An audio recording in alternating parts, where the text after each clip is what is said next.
I request Mrs. D. Pawan Kumari, you please start day 2 session. Okay, sir. Is my voice is audible, sir? Yes, please continue. Yes, sir. Good evening to everyone. I am Mrs. Pavanakumari Dasari, working as Assistant Professor of Environmental Science in the Department of Humanities and Sciences, and today's program coordinator. I welcome all the participants all over India and also today's resource person, Professor Karnam Pushpanathan Garu, to this day 2 session. I welcome once again all the participants and today's resource person for day 2 national level webinar on educational policy 2020. Welcome you all. Welcome, sir. Now, I request Professor Pushpanathan Garu to share his valuable talk on today's topic, that is institutional accountability for quality education. Thank you, sir. Over to Professor, sir. Yeah. Good evening, everyone. Am I audible now? Yes, sir, it is audible. Yeah.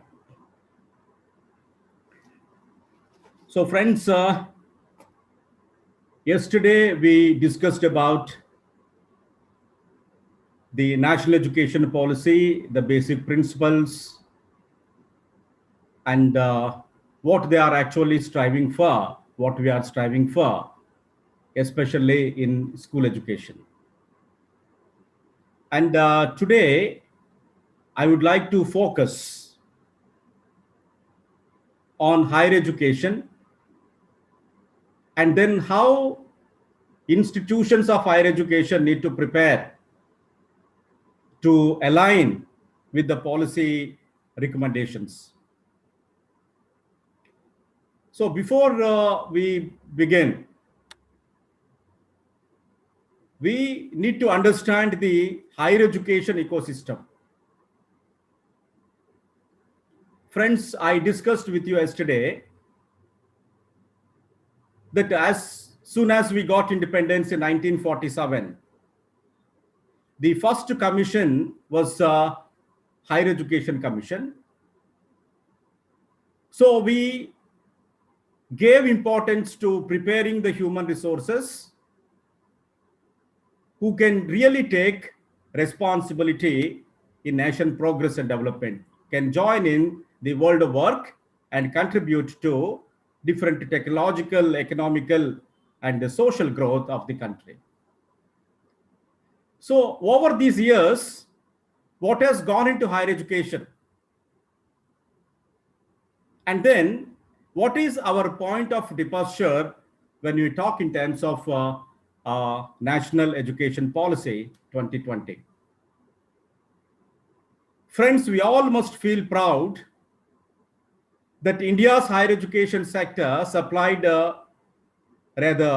generated some of the world's best talent. You know, if you see the 500 Fortune companies in the world, the CEOs of these companies are basically from India, which means they were the product of the Indian education system. You name Microsoft, you name Google, you name MasterCard, you name Adobe. All these are the CEOs are basically from India, and they are given a lot of respect for their managerial and administrative competencies.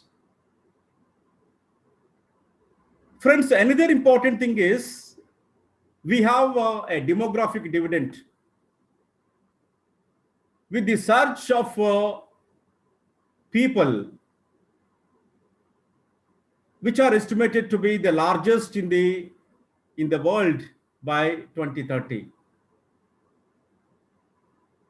So the younger generation and the working age population is going to be the highest in the world by 2030. which means our higher education really need to be vibrant to train this the great talent, the younger working age group population, and make use of this demographic dividend into a prospect for nation building. So what is the landscape of higher education today? Friends, if you see the gradual progress of higher education over the years, we have really reached to a good number of universities over the last decade. We have about the Aisha report 2018 and 19 reports. We have about 993 universities, and we have about 39,931 the colleges in this country. So if you see the kind of progress from 2012 and 13, where we were having 667 universities and 35,000 colleges, we have really reached to almost 1,000 universities and 40,000 plus higher education institutions, which is a very, very large systems. Probably in higher education system, we stand the third position after the United States and the China. So there are these universities, and it's very interesting to know what is the composition of these universities in the country that we have. Friends, out of 993 universities around, we have 389 universities are privately managed. You know, almost 40% of universities are privately managed in this country. And 394 universities are located in rural areas, which is also very, very important. See, what is the kind of universities that we have, and where are they located, and what kind of educational needs they are actually catering to. These are very important things to consider to prepare a plan of action in terms of a national policy. Friends, we have about 16 universities which are exclusively for women. We have women universities like SNDT Women University. And we have the open universities, one central open university, 14 state open universities, and one state private open university, and there are 110 dual mode universities. Friends, if you see the statistics in the country, the state of Tamil Nadu is having highest number of the open universities in the country, almost 13 open universities you find in Tamil Nadu. And if you see the other composition of the universities, there are 548 general universities, like a traditional university systems, and 142 technical universities, 63 agriculture and allied subjects universities, 58 medical universities, 23 law universities, and we also have Sanskrit universities, language universities, and 106 universities of other categories. Like you talk about in Gujarat, we have Children University. We have Raksha Shakti University. We call it as a police university. We have petrochemicals universities. And we have a teacher education university. So we have a large variety of compositions we find in this country. Along with it, we also have certain colleges. The colleges are affiliated to university systems. And most of the colleges, they run the undergraduate programs. And if you try to see how these colleges are situated, positioned in India, you come to know that there are 60.53% of colleges are located in rural areas, which is a very, very important thing, which means the colleges that we have in this country are actually taking care of rural areas. Almost 61% of colleges are located in the rural areas of India. And the data also shows we have 11% of colleges are exclusively for the female students, out of which only 2.5% of colleges run only PhDs, where 35% of colleges run postgraduate level programs, which means we have colleges offering graduation and very few offers PhD, and about 35% of colleges even run postgraduate programs. This is a very, very important thing when you talk in terms of the public-private partnership in education. Friends, we must note that 77.8% of colleges are privately managed, and 64.3% of private unaided and 13.5% private aided institutions that we have out of the total universities that we talk about. And 16.3% of the colleges are having enrollment less than 100. And only 4% of colleges have enrollment more than 3,000. I think this point is a very, very important point, which the Education Policy Committee considered. And they try to revamp the structure of university systems that we have in this country. Which means we have the colleges having less than 10 to 100 students, and very few colleges are having more than 3,000 students in the campuses. So friends, that was the kind of an ecosystem that we have in this country with respect to higher education system. But when we talk about the enrollment, please keep in mind that the total enrollment in higher education has been estimated the year 2018-19, 37.4 million, in which 19.2 million male and 18.2 million female. One significant thing that you need to understand is there is a very less gap between the enrollment of male and the female in higher education system. And the female constitute 48.6% of the total enrollment, which is almost 50%, 50 each.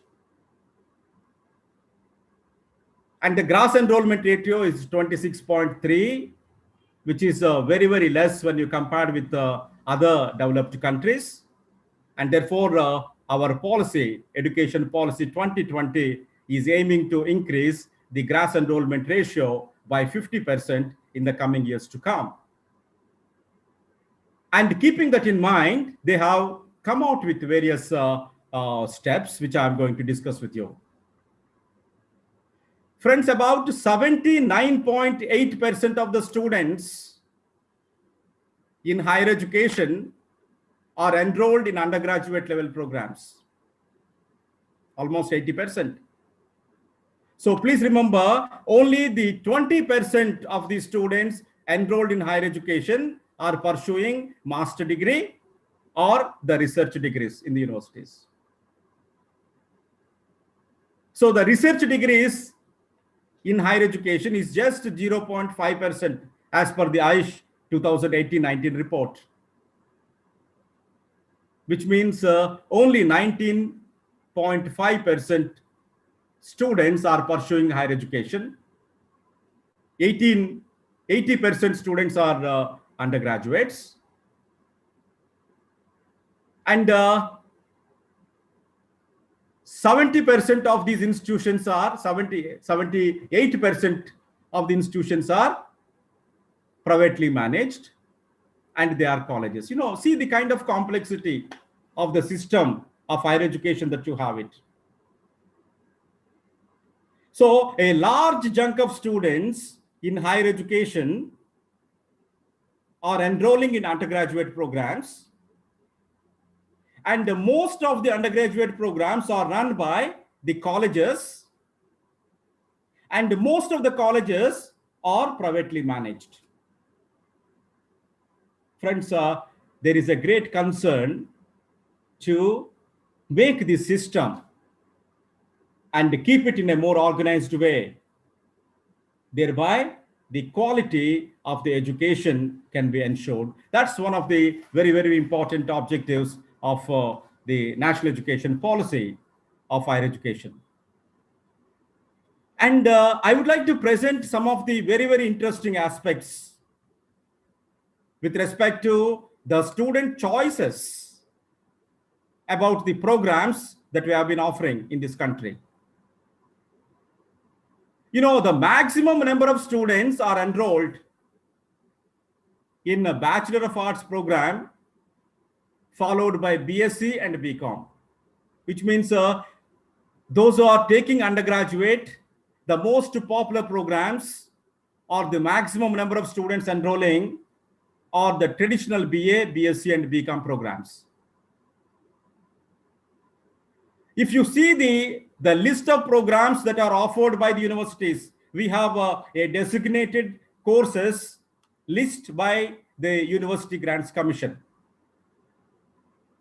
And approximately 187 to 2000 programs that we are offering in the higher education system, out of which only 10 programs are most popular, and 80.3% of the total students enroll into those 10 programs. That means the rest of the programs are having students, but the students with less magnitude, which is also a very, very important point that we working in higher education system should make a note of it. Friends, at undergraduate level, the highest number, almost 36% of students enrolled in arts, humanities, and social sciences courses. So which are followed by the science, about 16%.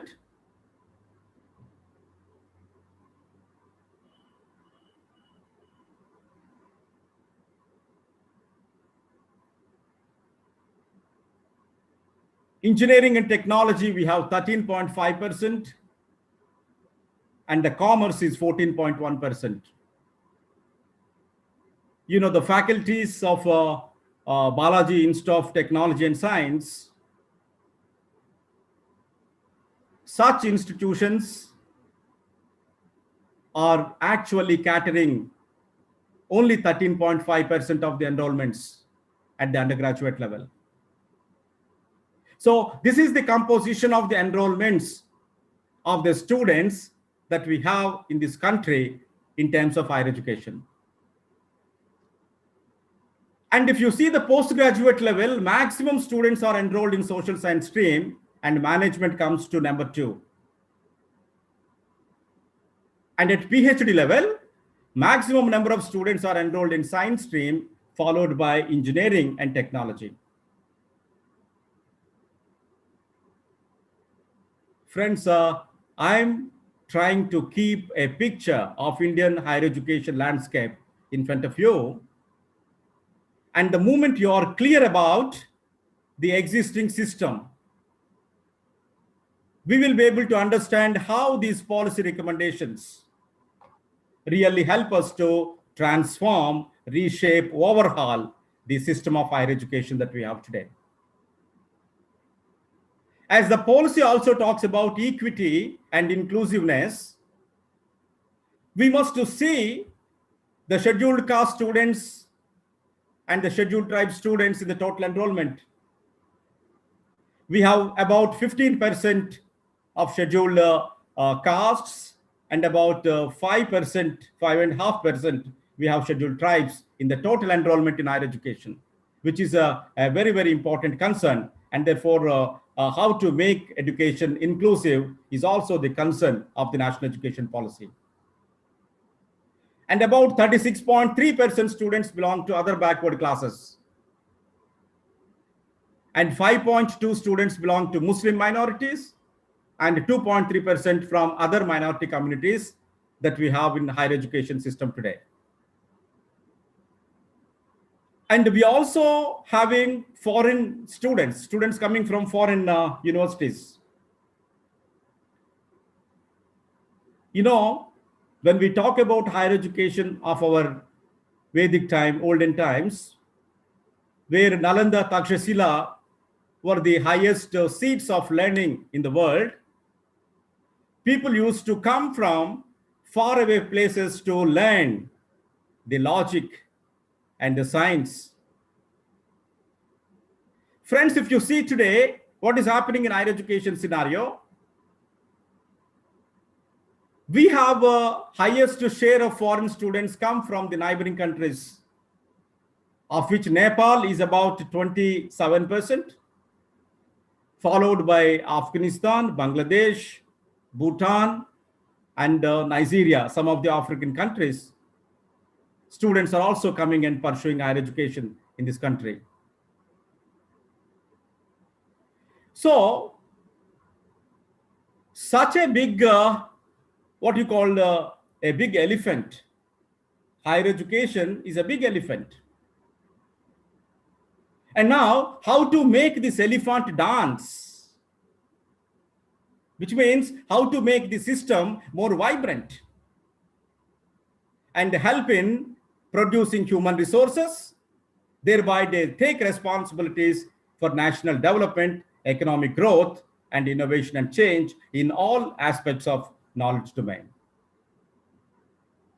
Friends, the government over half a decade has instituted certain flagship programs to revamp higher education, to give extra supplements, to make sure that higher education delivers quality education at all levels. Friends, we know the problems that we are facing. I'm not talking about the problems because the moment I talk about the issues and challenges, each one of you know. The biggest problem that we have is the insufficient teachers in the universities and the relevant curriculum and the finance and many other things. So to address all these things, the government of India has come out with what we call certain flagship programs. I feel is all the educators working in higher education system need to know about these flagship programs that are actually in operation in this country to change higher education landscape into a global knowledge power. See, the first one is a very popular program of EQUIP, Education Quality Upgradation and Inclusion Program, which talks about the establishing the top universities in the country and then providing a lot of resources to attract the good scholars to continue their research in science and technology and social sciences and all other areas.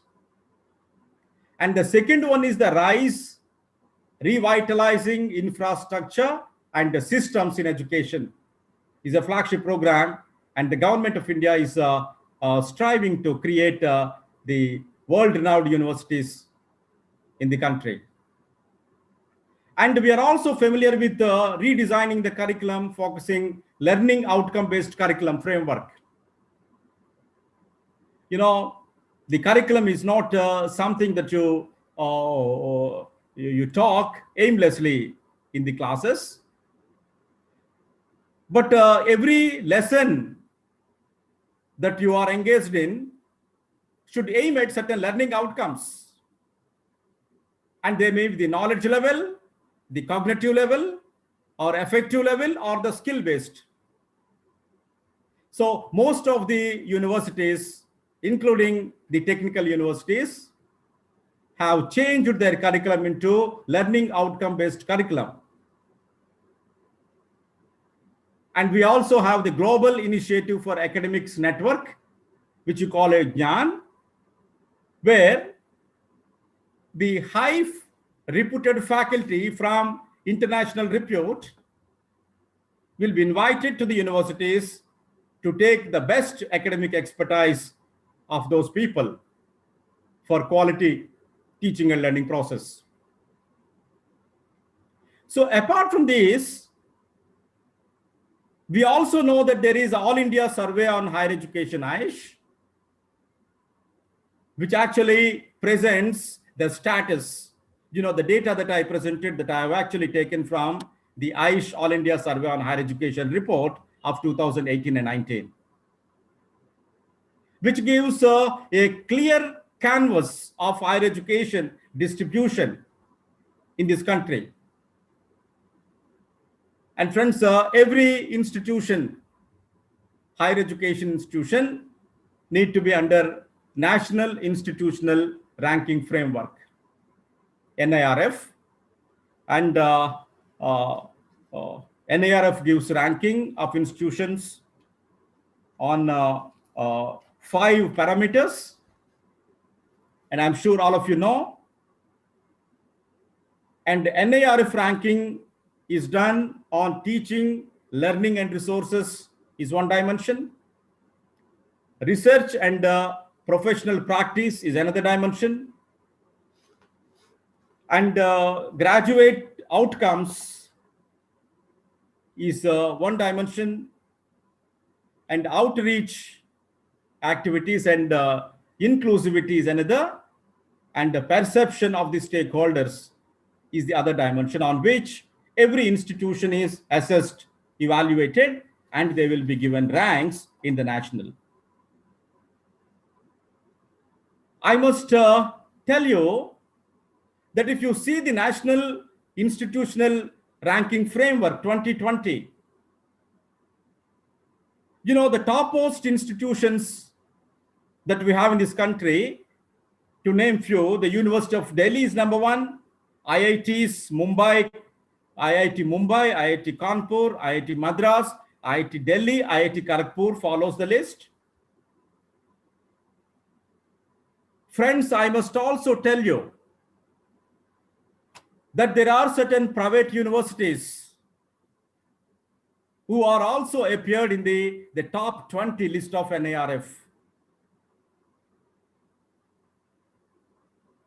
Like Vellore Institute of Technology, VIT, the Amity University, then Birla Institute of Technology, then Amrita, Manipal, SRM. These are certain private universities which have the place below, the top 20 universities of NIRF. What I mean to say is, the National Institutional Framework created opportunity for universities to develop some kind of internal capacity and then work for the quality education. And that is the kind of an ecosystem that we have in this country. Friends, whatever the policy that we are discussing now, we are actually discussing on the system that is existing as on now, what I presented before you. In terms of number of institutions, in terms of the enrollments, in terms of the type of institutions we have, and in terms of the curriculum. And now our aim is to overhaul the system to make it more vibrant. Therefore, the vision of national education policy with respect to higher education. Friends, it clearly says a new vision and architecture for higher education has been envisaged with a large, well-resourced, vibrant, multidisciplinary institutions. So friends, this is a very important the point of departure, where we will be able to see the university systems in the country in future, which are the large, well-resourced, vibrant, multidisciplinary institutions. And the higher education institutions will be transformed into multidisciplinary universities, colleges, and having minimum, 3,000 or more students, which also, so we wanted to group the universities into a group of multidisciplinary scholars continuously engaged into the learning process and creating a kind of a vibrant teaching and also research environment in the universities. So the focus of the National Education Policy 20, they have clearly defined. They defined as a university will mean a multidisciplinary institution of higher learning that offers undergraduate and graduate programs with research, with high quality teaching, research, and community engagement. So friends, see the definition of the universities that we have. So far, we discussed about universities, we discussed about colleges, and now the moment you decide a higher education institution, it has to be a multidisciplinary institution of higher learning, and which has to be the larger than 3,000 plus students in the campus. So the definition of higher education is well presented into the document initially. And another significant is there are certain structural changes in terms of the governance of higher education is proposed in the education policy. So far we call it about University Grants Commission. And then there are certain what you call the National Assessment Accreditation Councils look after the accreditation process, and a lot of what you call institutions evolved to look after various aspects. The Medical Council of India, or All India Council for Technical Education, or National Council for Teacher Education. So there is a reorganization of educational management and governance of higher education, which is actually recommended in the National Education Policy. So we will be having Higher Education Commission of India, which is going to be established, a single overarching umbrella body of the entire higher education. But this body will not be taking care of medical and legal education. This medical education and the legal education are excluded from this Higher Education Commission of India because they have the independent bodies, and that was proposed in the National Education Policy. And friends, this Higher Education Commission of India will be having the parallel independent organizations looking after various functions of university management. We need certain regulatory functions. We need certain accreditation functions. we need certain funding functions and academic standard setting functions if you really want to focus about higher education in this country. Therefore, under Higher Education Commission of India, there will be 4 independent vertical councils. The first council is National Higher Education Regulatory Council, which will be regulating the institutions. And the second one is the General Education Council. The General Education Council focusing about graduate outcomes and higher education what you call framework. They call it as a higher education national higher education qualification framework, which is going to be reality soon. So the General Education Council actually looks after the graduate attributes, learning outcomes, and setting up national higher education qualification framework. And the third vertical structure is Higher Education Grants Council, which actually focuses about the granting of higher education institutions in the country. And the fourth one is National Accreditation Council, which actually assess and accredited universities in the country.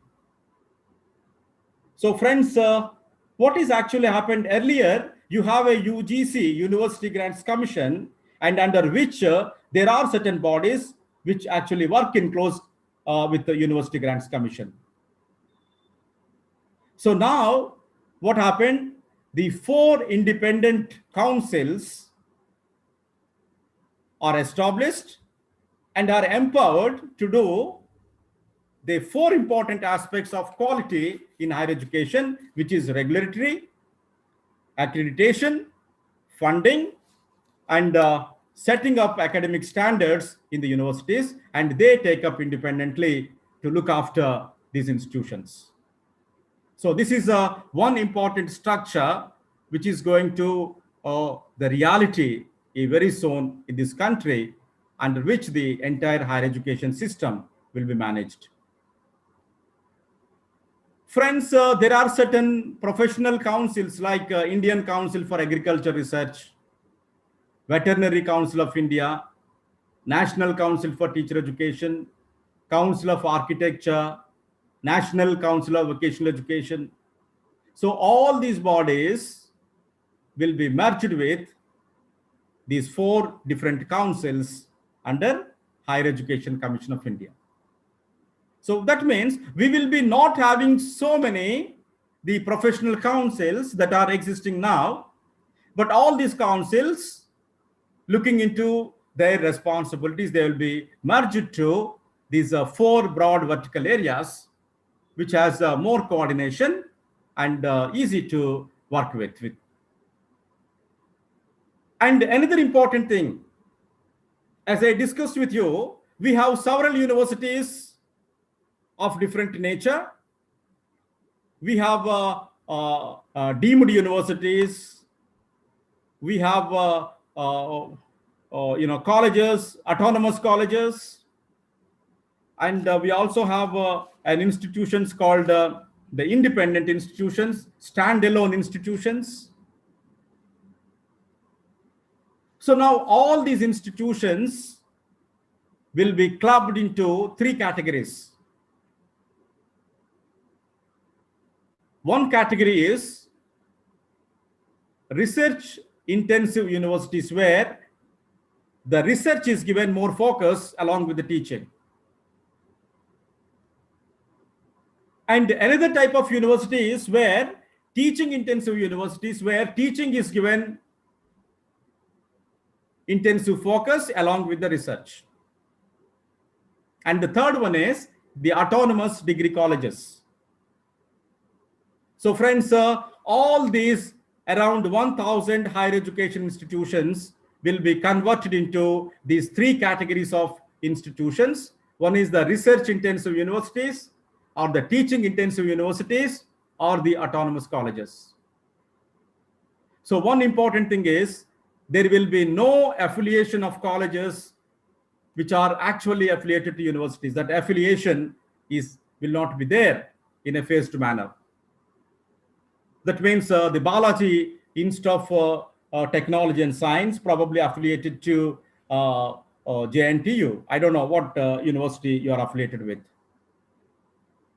So this affiliation concept is gradually will be deleted, and freedom for innovation in terms of curriculum and pedagogical approaches will be given by empowering colleges to be affiliated colleges, and they will be given a degree granting colleges. You know, nowadays it's the university who can give the degrees. Now the autonomous colleges will be empowered to do that in the coming future. Therefore, we will be having three varieties of institutions in higher education. One is the research intensive, where the research is main focus. And the second one is the teaching intensive, where the teaching is given focus along with the research. And the third one is the autonomous degree colleges, and they are independent, empowered degree colleges that we'll be having. So the present complex nomenclature of higher education institutions in our country, such as deemed to be universities or affiliating universities, technical universities, unitary universities, all these nomenclatures will be replaced with the word university on fulfilling the criteria as per the norms. So we will not have the names like deemed to be university, affiliating university, unitary university, such kind of names in the future. And a university is a university. And the system of university in India will be having three varieties, as I discussed earlier. So which means the policy recommends rather a very simple higher education system, not so complex as we have seen earlier, the type of the systems that we have, the names, nomenclatures. Friends, one important thing is even engineering institutions such as IITs will move towards more holistic and multidisciplinary education with more arts and humanities. You know, the policy is emphasizing on multidisciplinary university system, where the engineering or unitary disciplinary institutions need to be converted into multidisciplinary education institutions, where there will be arts and humanities, the STEM kind of a model. You have a science, technology, arts, engineering, and mathematics. The STEAM and STEM kind of a model, where the more of transdisciplinary, interdisciplinary, multidisciplinary perspectives are promoted in the universities. And the students of arts and humanities will aim to learn more science and will make an effort to incorporate more vocational subjects and soft skills. You know, the bifurcation, if the student is in arts, then he is deprived of studying science and technology. Or when the student are in the science stream, they are deprived of studying the language, the psychology, and art and other things. So such kind of a gap is minimized, and you are talking about the providing learning opportunities for students to explore in a holistic and multidisciplinary educational environments. So it also talks about departments of languages, music, Indology, arts, pure applied science, sports. All these disciplines will be strengthened in the university system, what you call in the multidisciplinary institutional setup. And the curriculum for all higher education institutions shall include credit-based courses and projects in the area of community engagement and service, environmental education, and value-based education. You know, all the courses that we offer in the universities will be converted into credits, and the students can choose the kind of course that they prefer to and acquire the credits and keep it in a credit bank.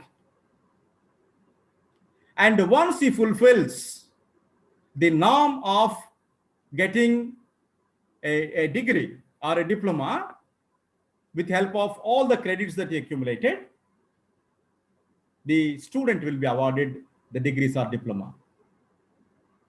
And friends, the curriculum also talks about engaging our learners, especially in community services, environmental and value-based education.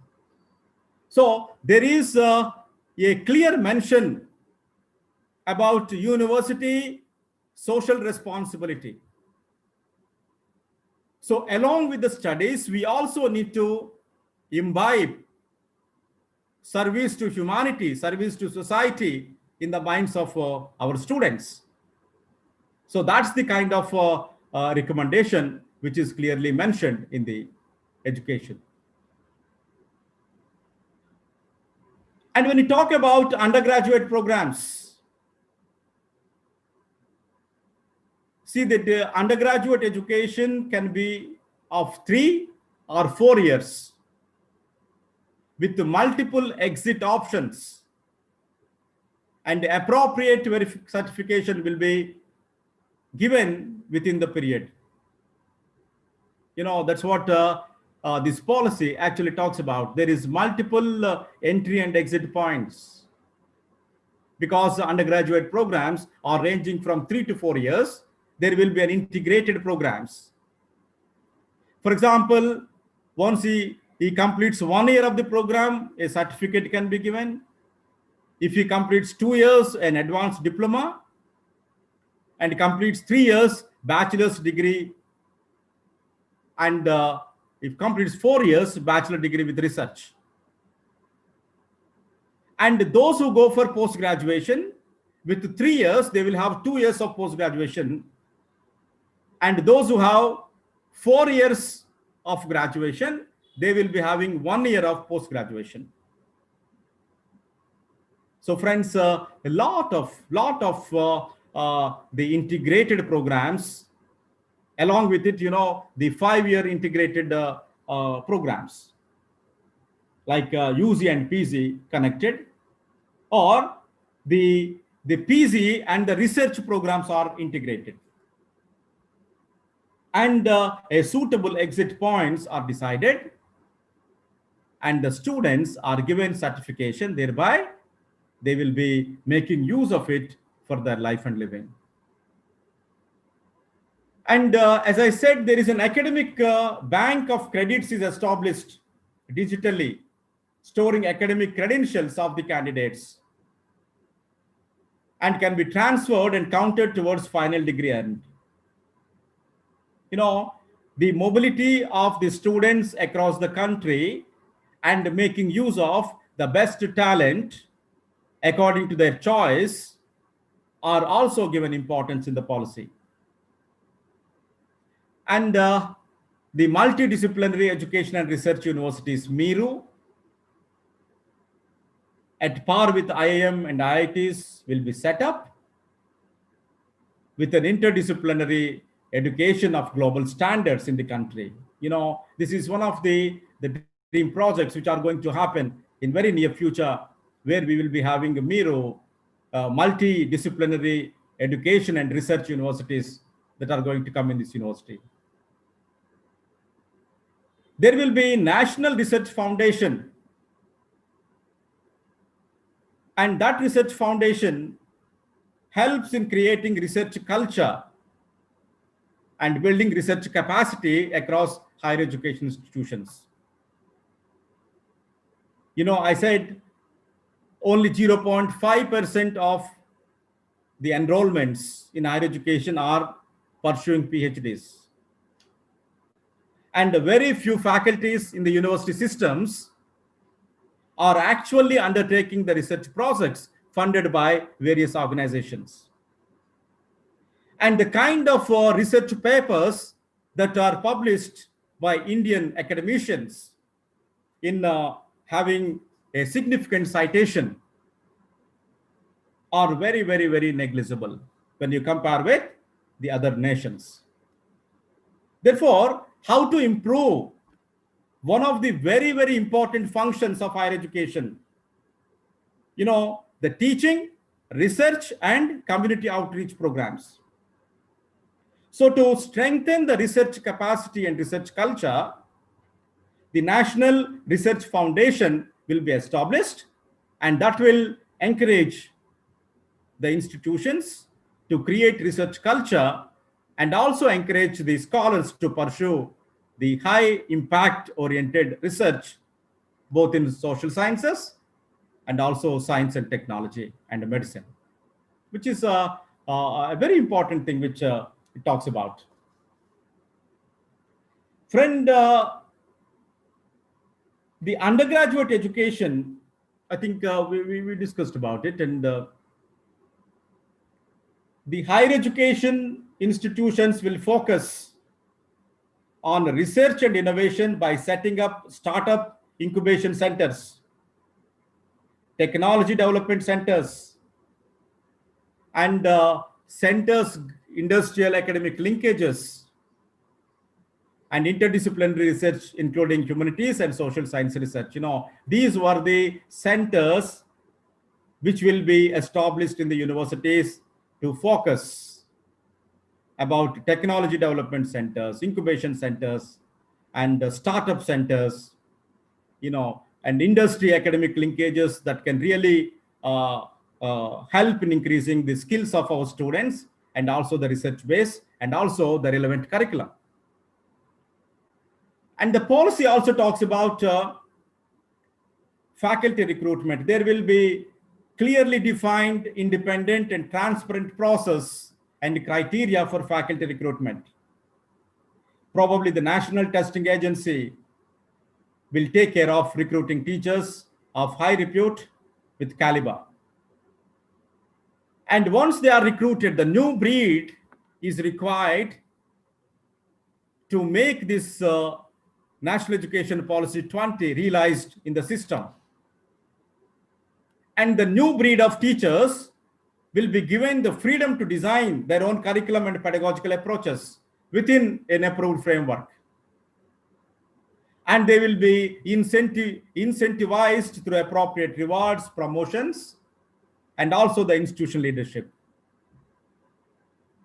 Friends, if the faculty is not delivering on basic norms, will be held accountable.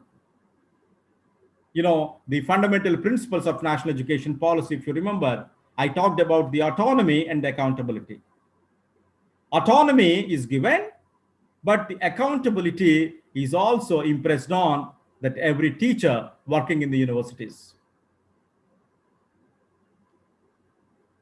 And one important aspect which the national policy talks about is having a mentoring, a national mission for mentoring, where a large pool of outstanding senior retired faculty, including those with the ability to teach in Indian languages, who would be willing to provide short and long-term mentoring, professional support to university, college teachers, will be invited and attached to university systems. That means even after retirement, if the person is significantly contributing towards research and teaching and has an interest to contribute and attach to any institution, that kind of provision is created in the national education policy. And the technology integration into education is also well defined. Already the UGC has given a circular that 20% of our credits of any program students can take through MOOCs, massive open online courses. The Swayam platforms that we have, or NIPTL platforms that we have.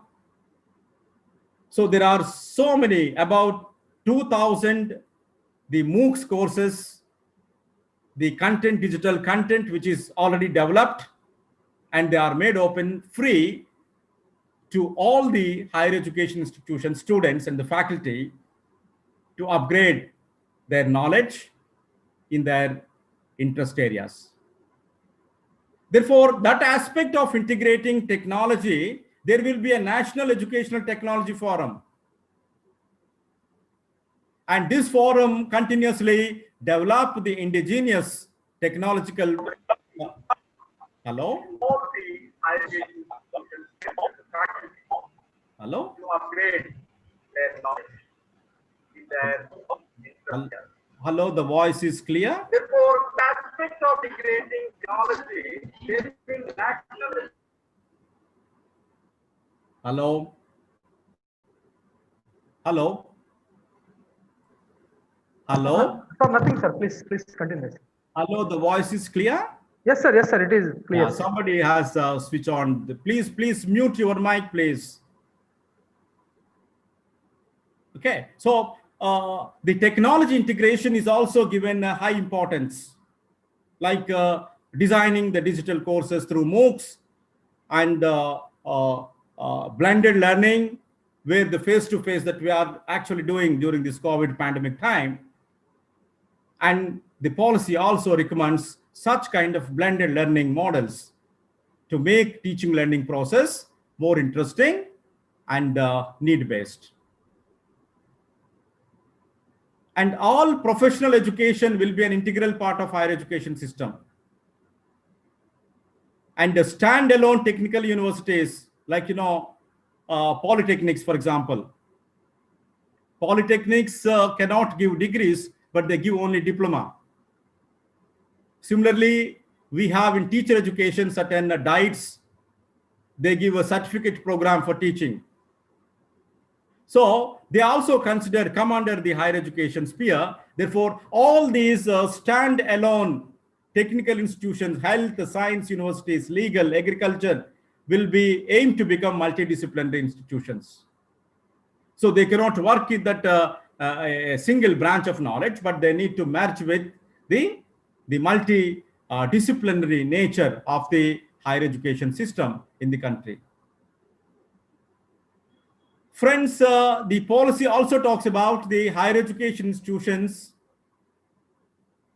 the examinations, which are continuous and comprehensive evaluation.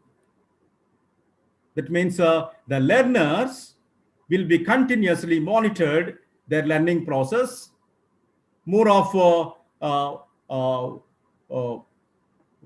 formative assessment and the summative assessments, and more of formative assessments while learning. Therefore, the learner will be given more support and encouragement during the learning process. So assessment for learning is the concept which the policy actually recommends. And each institution will integrate its academic plans ranging from curricular improvement to quality of the classroom transaction into its institutional development plan. Every higher education institution need to develop the IDP, institutional development plan. And these plans should consist of the curricular improvements and also the quality teaching and learning. And along with it, there will be high quality support centers and professional academic career counseling will be made available to all students. Students will be given a lot of the academic support through counseling services in the higher education system. And the policy also talks about internationalization. And it gives a very clear indication, which is a very, very important thing. Research, teaching collaborations and faculty-student exchanges with high quality foreign institution will be facilitated. There will be an exchange programs with the high reputed institutions abroad, and institutions in India can collaborate. And high performing Indian universities will be encouraged to set up campuses in other countries. So far, except a few private universities, no Indian university is having campuses outside, and that is not so significant in the higher education system so far. So the policy recommends if the institution performs well, he can establish campuses in other countries as well.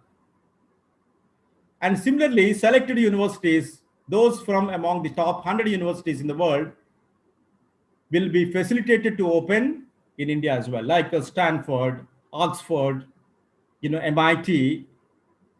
Those are well-known universities in the world where people prefer to go and study.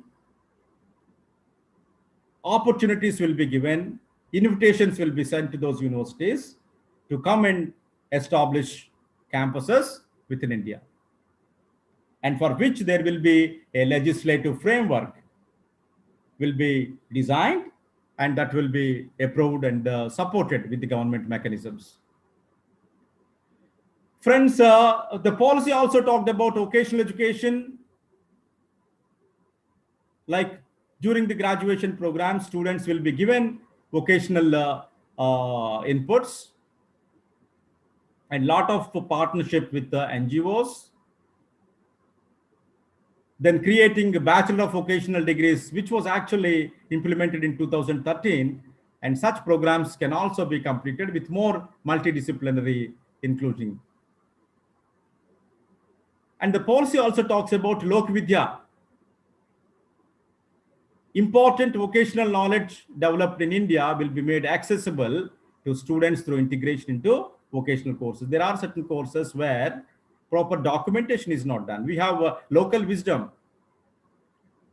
And the policy says such local wisdom, we have local wisdom masters, and they only know what it is.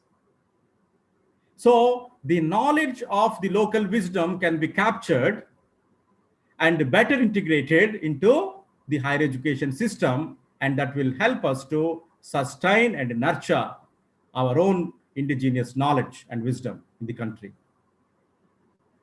So technical education will be within multidisciplinary education institutions. Therefore, no separate engineering colleges, and the engineering colleges need to be converted into a multidisciplinary institutional framework where all the disciplines should be the part of it. And they focus about certain areas.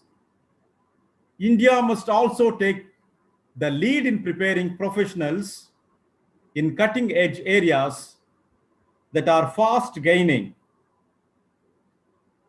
such as artificial intelligence, 3D machining, big data analysis, machine learning, and genomic studies, biotechnology, nanotechnology, neuroscience, with important applications to health, environment, and sustainable living that will be woven into undergraduate education for enhancing employability of the youth. Which means certain areas which are identified through which the students' employability opportunities can be better enhanced. Friends, these are certain features that are going to come in the landscape of higher education. So what I mean to say is there are a lot of avenues which are actually open, where the institutional capacity can be expanded. Thereby, the basic aim of higher education in the country is a vibrant, well-resourced, multidisciplinary institution focusing about teaching, research, and community outreach. I think that is the kind of a vision that is positioned in the National Education Policy 2020 with respect to higher education.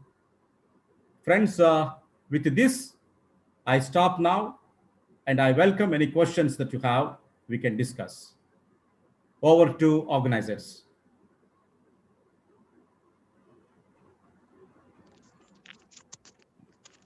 Thank you, sir. Thank you, sir, for sharing insightful and elaborative information about the objectives and aims of higher education through National Educational Policy 2020. Thank you once again, sir. Now I request today's program convener, Dr. V. Narayan Sir Garu, to speak few words. Over to Narayan sir.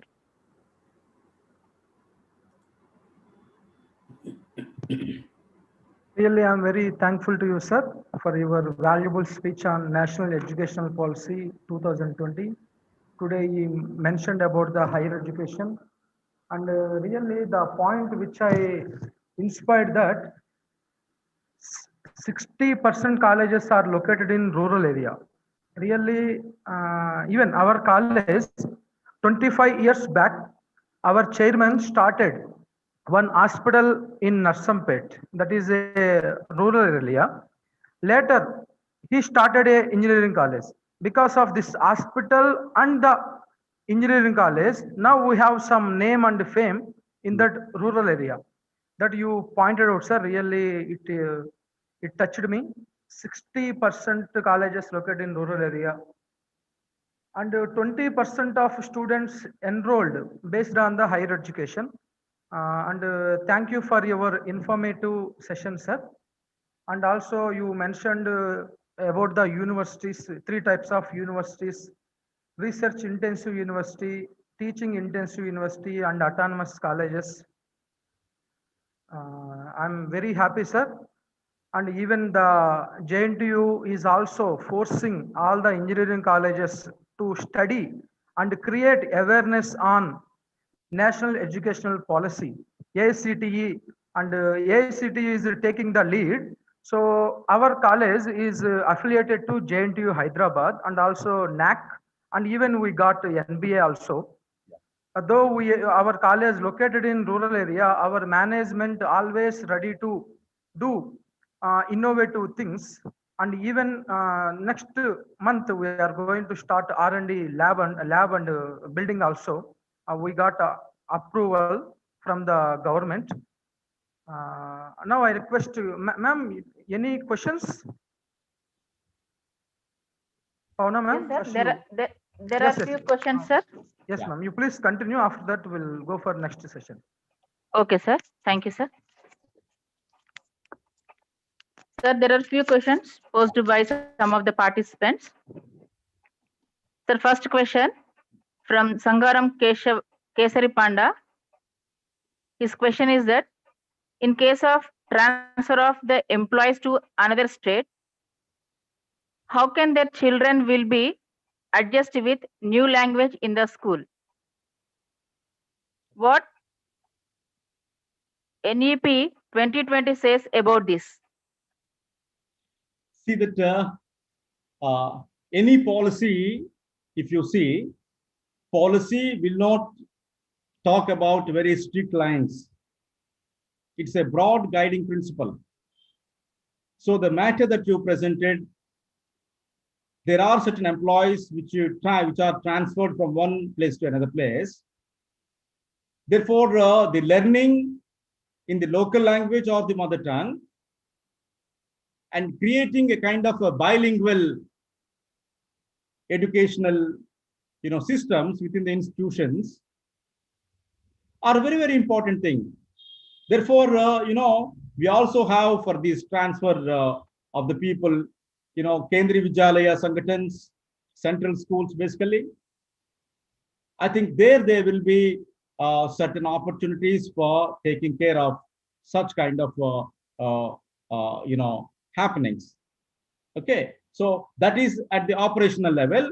The institutional arrangements can be made easily to handle it. Thank you. Thank you, sir. There are a couple of questions from Chandrasekharan. Yeah. HOD English Department, Government College, Nagaland, sir.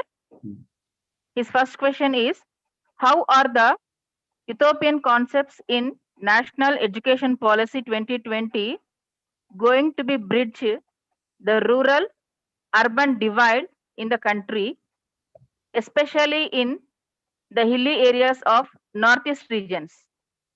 Yeah. See that it's actually given utmost importance to make this country an inclusive, and thereby the establishing universities where the university requirements are there, and also the affiliated, not affiliated, autonomous colleges. Therefore, the expansion of higher education system, the basic, the mission of National Education Policy 2020 is to increase the enrollment from 26.3% to 50%.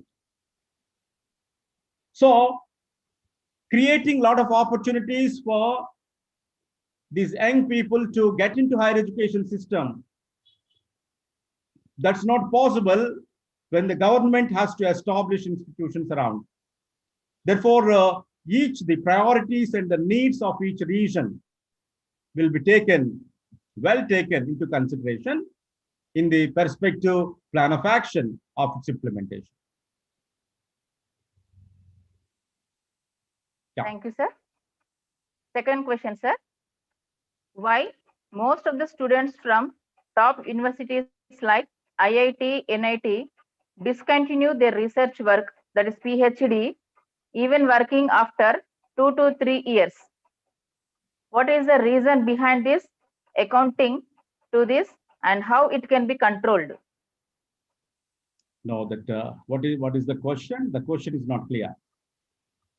Why most of the students from top universities like IIT, NIT discontinue their research work, that is PhD, even working after 2 to 3 years? What is the reason behind this, accounting, and how it can be controlled? Yeah, see that what is the reason if those numbers are very high, if you have any data that in a particular year or in a particular over the years, how many such students have really dropped out from research work in these IITs and NITs? I think if you have the data, then it is more of contextual. That cannot be seen from a generalized way. What is the reason from why these institutions, there is a dropout from the PhD work that's happening? And then how to actually bring them back into, therefore, a national research foundation is proposed. And the foundation in the national education policy helps the universities to create the research culture among the scholars, research culture among the faculties. Therefore, those who enter into PhDs, they will be given opportunities to explore and also facilities to continue their research, and such kind of dropouts can be minimized. I don't have any reasons why they drop out. If I assume that they drop out because there is no proper lab facilities or no proper guidance services, probably those things will be well taken in the national policy in terms of National Research Foundation and creating the research culture in the institutions. Thank you, sir. Another question, sir. Kushal Kumar, Director, Pranavi Educational Society, Warangal, is asking, does National Educational Policy 2020 address the brain drain issue, as India is still relying on other countries for its technological needs? Yes. What is it? Sir, is it audible, sir? No. I could not listen the question. Please repeat. Okay, sir. Does National Educational Policy 2020 address the brain drain issue, as India is still relying on other countries for its technological issues? Yeah, this is a very question, when you are actually looking for progress and development, there are certain developmental challenges. The aim of National Education Policy is to create the world-class institutions which talks about the vibrant, resourceful. And if you see that why students are actually going the foreign countries to study, probably the kind of opportunities to conduct research and the resources to pursue the knowledge. So the moment you create such kind of ecosystem within universities, probably we encourage our students to study here itself. So internationalization is actually taking in terms of the brain drain and the brain gain. The students coming back to Indian higher education systems and pursuing institutions, and also the world-class institutions that we establish, we may have more number of foreign students to come and take the best benefit of the quality Indian education system. It has to be seen in that way. Yes. Thank you, sir. Next question, sir. It is from Ishita Verma. Sir, how will the multidisciplinary favor be brought in, and how will it be catered to with one universal entrance exam? Okay.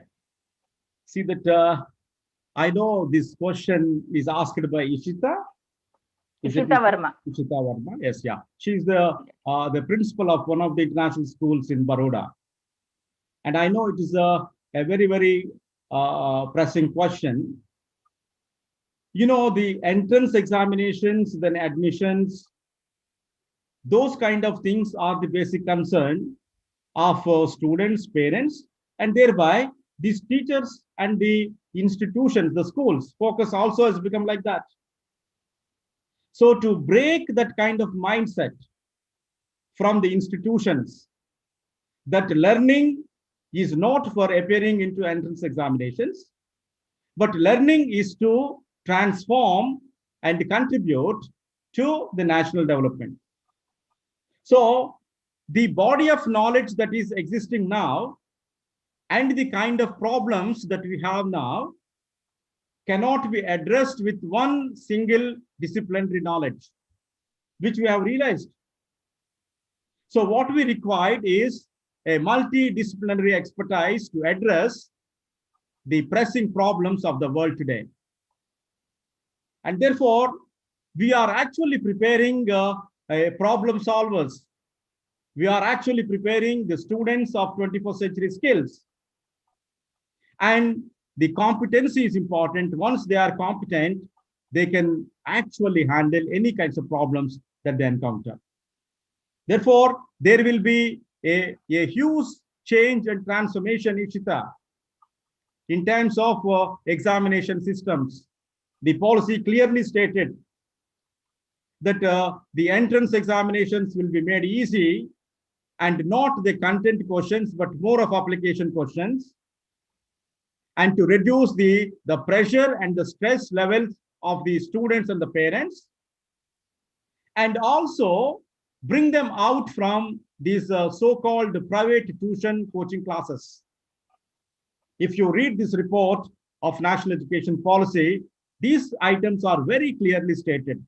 The aim of education to make multidisciplinary in terms of addressing the problems that are actually faced by the learner in the society and to contribute, and not really fall into the nets of the examination systems and the private tuition classes and the stress and the burnout in the system. I think that is the purpose. Thank you, sir. The next question from Anu Sharma. What do you think? What is major change in education system after COVID pandemic, and what is the role of teacher in 21st century in digital era in reference of National Education Policy 2020?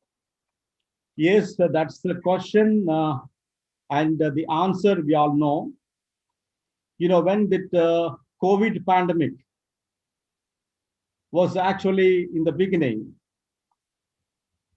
all the institutions across the world were closed down because the social distancing was considered to be one of the precautionary measures of this COVID-19 pandemic. Therefore, in India also, from March 21st, when our Honorable Prime Minister announced the lockdown, we have closed down all the institutions. But friends, I must tell you, the institution lockdown took place and the learning was never be locked down. And the teachers and the institutions made significant effort to land in the land of hope. And the land of hope is the digital technologies. I must tell you, we were not prepared. Our system was not prepared and the teachers were not prepared, but they all have adopted over a period of time restlessness, and they embraced themselves to technology, and they continued teaching the way they could by using the technological devices.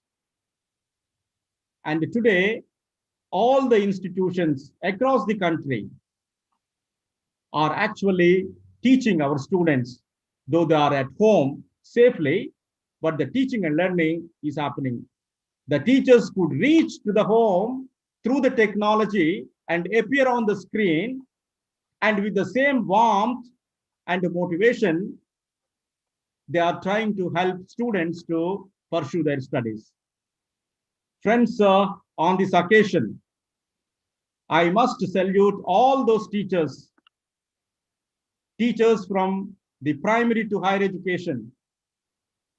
And I consider them as frontline warriors and who continuously put their efforts to educate our children. But one thing I must tell you on this platform, don't blame our teachers, because such kind of platforms and the learning environments were very much new to them. But you need to appreciate their efforts to accommodate the new things.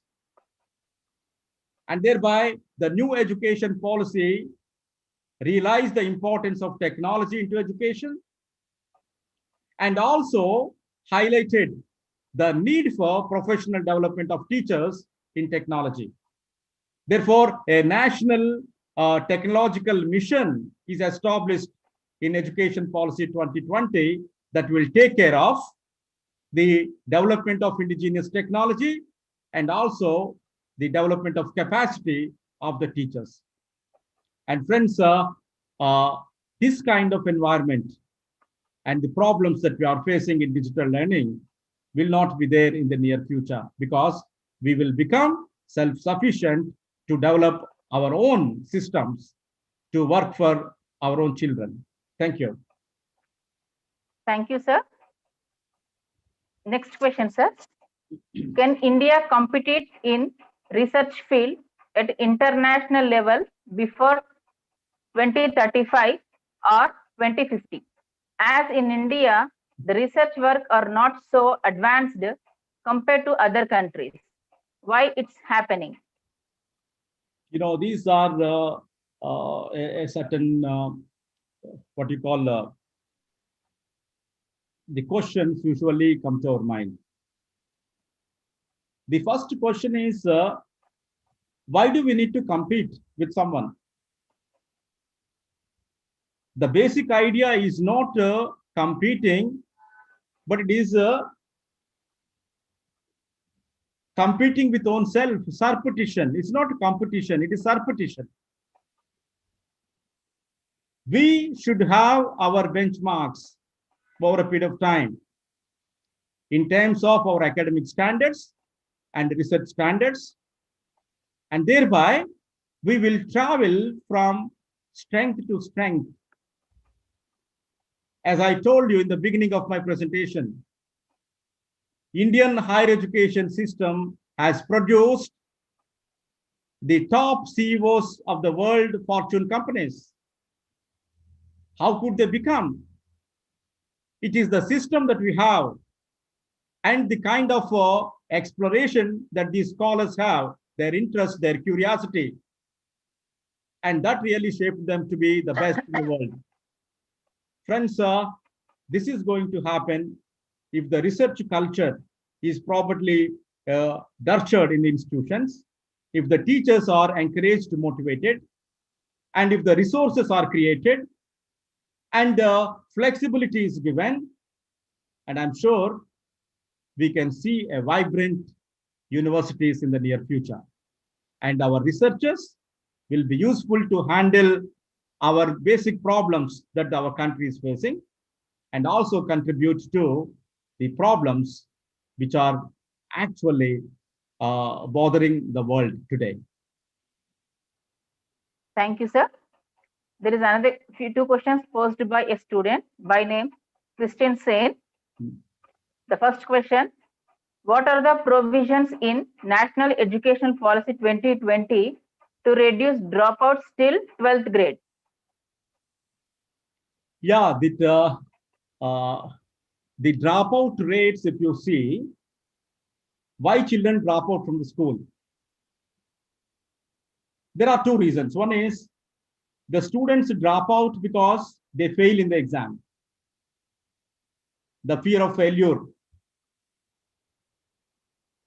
And the fear of failure is because the difficulty level of certain contents which are actually taught in institutions, the way the teachers teach. So it is a big vicious circle.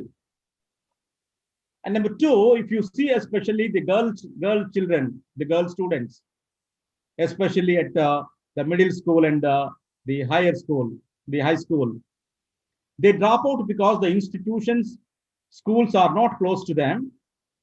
Thereby, the distance and other things matters. They drop down. So, friend, I must tell you, with the initiation of SSA, Samagra Shiksha Abhiyan,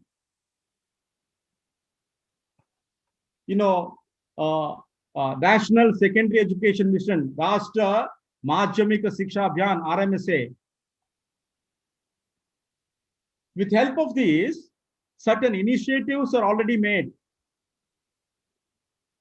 to make schools resourceful, teaching methodologies more interesting, and also bring the examinations in a forefront. Thereby, the assessment for learning is a concept that is envisioned in the National Education Policy. And the policy also recommends there will be 2 examinations, not 1. And the second opportunity is given to the child to improve. That means examinations are not meant for, label a child whether he's passed or failed, but examinations are useful tools to encourage children to continue their learning journey. I think that is the kind of a model which is precisely and very focusedly presented in National Education Policy. Thank you.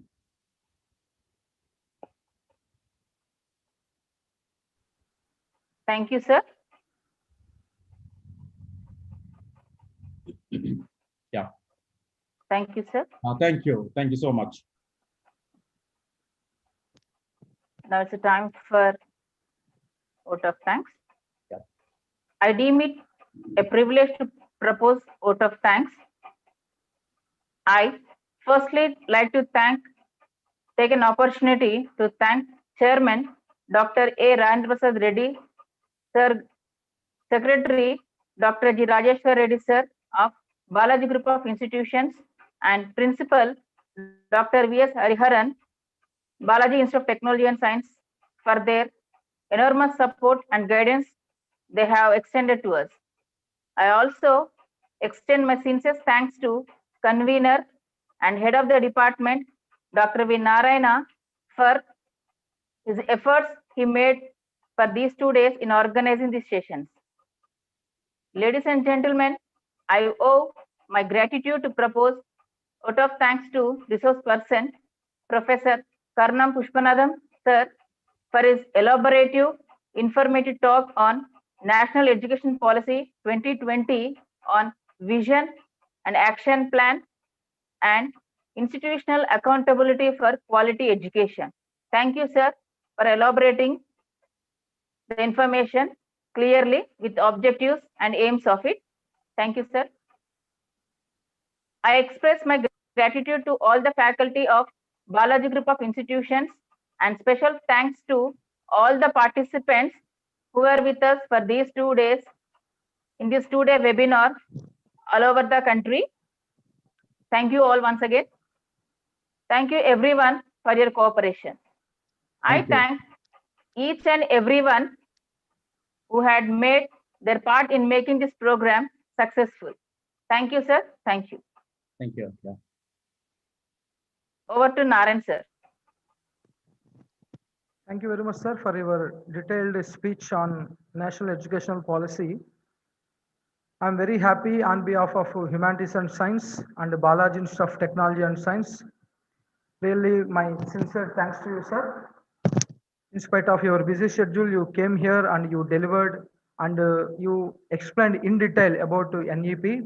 And also yesterday I have gone through the website, sir, and I found that 2 books, you are a author of 2 books, of course, many books, Teacher Education in the Global Era, Management of Teacher Education. And I have gone through the teacher education in the global era, sir. Really, it's great, sir. Yeah. Thank you. Such a, I have seen even your profile. Thank you for accepting our request. When we approach, immediately you accepted, sir. I hope all our participants, they learn about NEP 2020. With this, we are very much thankful to you, sir. Now I'll close my session. Already feedback link posted in the YouTube chat box. You please give your valuable feedback. Still, if you have any queries, you please feel free to contact us. With this, we'll close this session. Once again, my sincere bottom thanks to our resource person, Professor Karnam Pushpanathan. Thank you. Wish you all the best. Wish you all the best.